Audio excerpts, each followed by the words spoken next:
Hello everybody, it is me, 𝐈𝐓'𝐒, and thank you so much for clicking on my video. So if you are new here today, welcome. I'm so glad to have you here. I'm Ash, I am a soon-to-be medical student. I make videos about soon-to-be the medical school life, modeling in New York City, hair stuff, and anything in between really. If you haven't subscribed yet, you can subscribe down below, and I would love you forever. You know how it goes. So if you are not new here, welcome back. So today I've got quite a high, what do you call it? In demand, I guess you could say, topic, a very popular request. A lot of people want to know how I made my medical school list, because if you've seen my previous videos, you know that I did pretty well in this application cycle. And I think that a huge part of that was my school list. So today we're diving into how I made my school list, things that you might want to consider for your school list, and you know, a few things like that. Yeah, so without wasting any more time, let's get started. I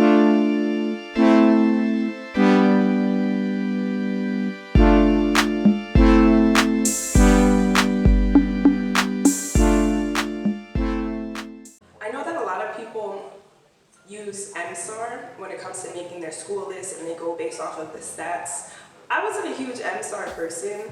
I didn't like that you had to pay for that. That's kind of whack. But yeah, so what I did like the old-fashioned. I just Googled what schools are in New York, what schools are in Jersey, Pennsylvania, what schools have dual degree programs, things like that. Because to be honest, I didn't want those stats just kind of blaring in my face. I was kind of like, no, that ain't for me. So yeah, I just used Google a lot to just see what schools were around, what they were known for, looking on their actual website pages to just kind of get a vibe of what the school was like. That's how I didn't use 𝐈𝐓'𝐒 for that.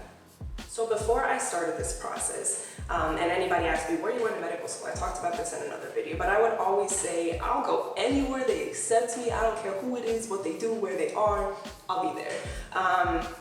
Scrap that mentality. I want you to think about this application cycle like you've got every school out there and they want you, right? Now you gotta make your decision. Which school are you choosing, right? And in order to answer that question, you gotta know yourself. And I feel like I've said this throughout many different videos on my channel. Know yourself, you gotta know yourself. But it's true. Before you start looking at other schools' mission statements and all of this type of stuff, you gotta look at your own mission statement. What do you want out of a medical school? What do you prioritize?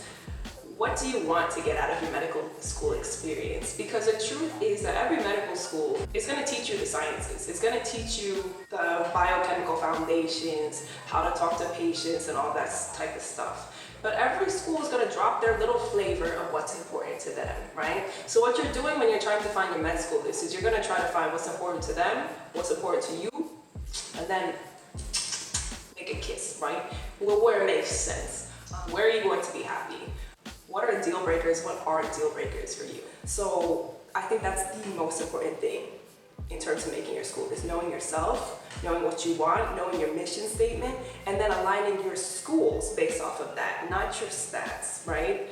And I think that's how you end up making the best school list for you.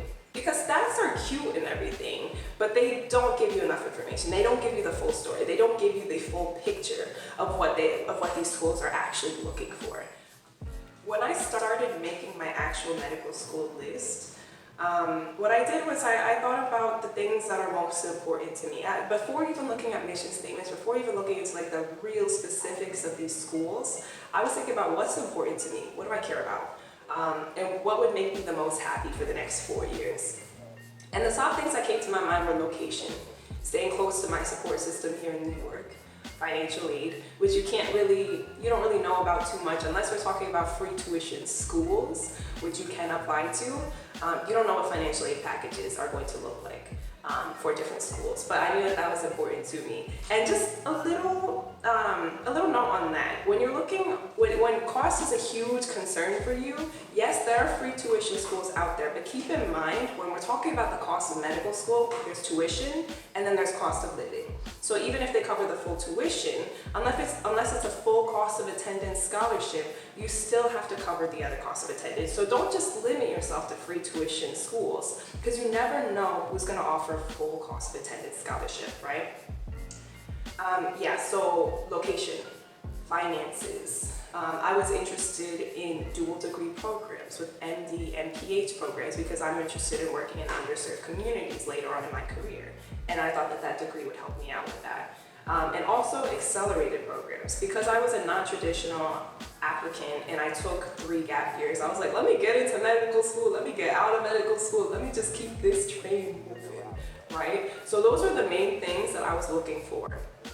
Oh, and also I was looking for diversity because especially as a BIPOC student, I wasn't trying to be the only BIPOC student on that campus. No, thank you, you can miss me with that. Yeah, so I was looking for schools that had really good diversity and inclusion initiatives, and they had good representation from the BIPOC community. So those are the main things that I was looking for. So I made a very big, like kind of general list based off of those 5 criteria that were important to me. But then I also had to think about things that were deal breakers, like things that were absolute yeses and absolute nos. An absolute no for me in the school is something that doesn't have pass-fail grading. Because coming from, you know, the pre-med life is very competitive. I think that's kind of regardless of where you go to undergrad. But I wasn't trying to have that again. No, thank you. I wanted a school that was strictly pass-fail so that it was, because I believe that, listen, I don't know if this is entirely true, but my thinking about it was that that would lead to a more collaborative atmosphere. So anything that fit those 5 categories but they weren't pass-fail, they came off my list. But I still had a bunch of schools on this list, so I needed more ways to just narrow down and fine-tune my list. So the next thing that I looked at was mission statements, and this is huge when you're looking into medical schools. So how do you look for a medical school mission statement? So when I was searching for a medical school and trying to make my list, a lot of people kept telling me just look at the mission statements, look at the mission statements, which is true. But they all look the same to me. And I know that a lot of people say the same thing, that they all look the same. Like generally, a mission statement will say something along the lines of, we are an institution that likes to train students to become excellent doctors in their field, in research, in clinical care, and things like that, right? So that's like the general outline of a generic mission statement.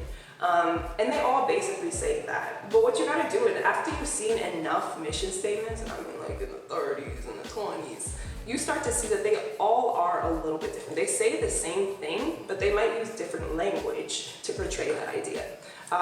So this is especially important, and this is when you gotta know you, right?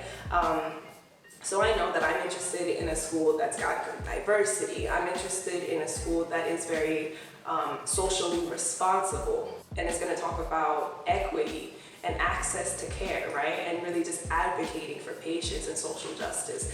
Those are schools that I'm just like, yeah, that's me.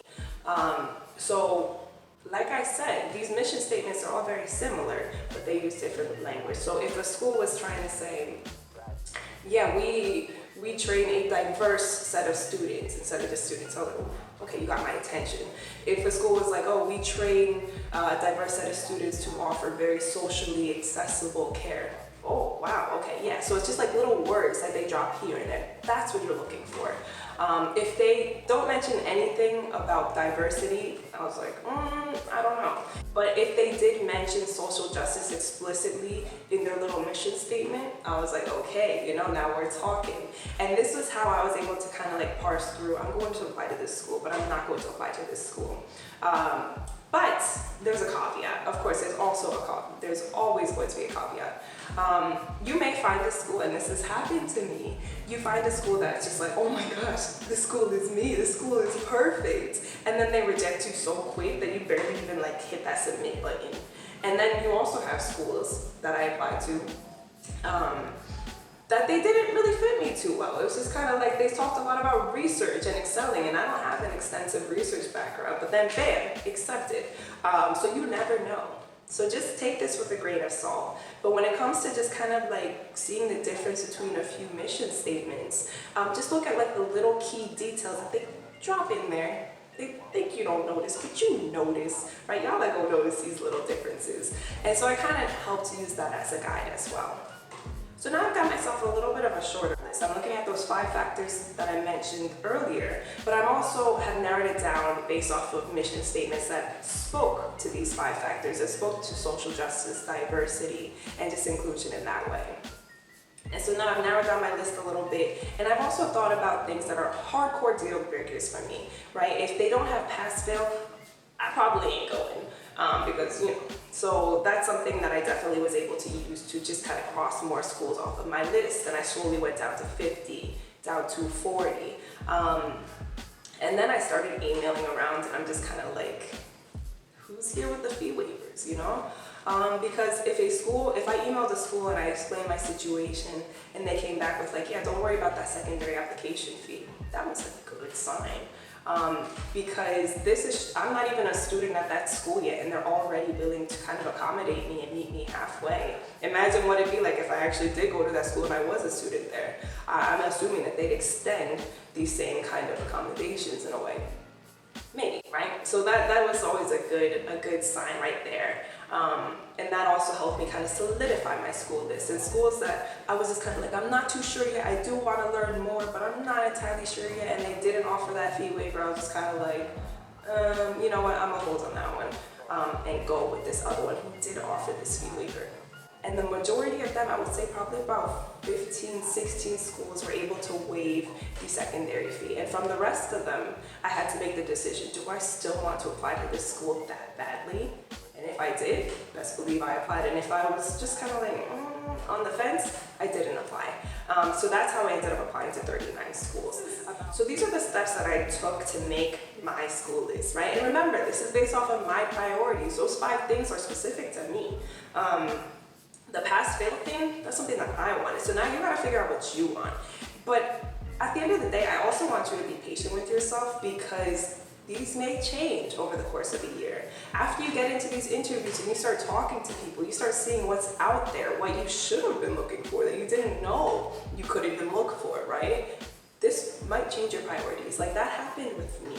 I thought that finances, like, you know, that was gonna be the end all be all. This is gonna be what my decision, easy decision to make just off of finances. But then I realized as I went through the year, I've worked so hard to get to this point. And I actually had friends even who had to sit me down and be like, listen, little Ash, you worked so hard to get to this point. You deserve to go to a school where you're going to be happy, right? Not just financially happy, but just mentally, emotionally, and physically happy, right? Because, you know, I don't like the heat like that. So just really be patient with yourself and understand that you have a bunch of priorities, you have a bunch of ideas when you first go into this application cycle, but it lasts for, honestly, over a year. So just be okay with the idea that your plans may change, and try to keep them as open and as broad as possible, right? If I were to go back and give advice to myself while I was making my little school list, I'd be like, hey, listen, I don't think you're ready to commit to a certain specialty, so maybe I take that one off your list. You might need to explore a little bit because you haven't seen anything in medicine yet. So definitely add this one onto your list, right? But in retrospect, everything looks so easy and nice and uncomplicated. So just be patient with yourself as your priorities may change throughout the application cycle.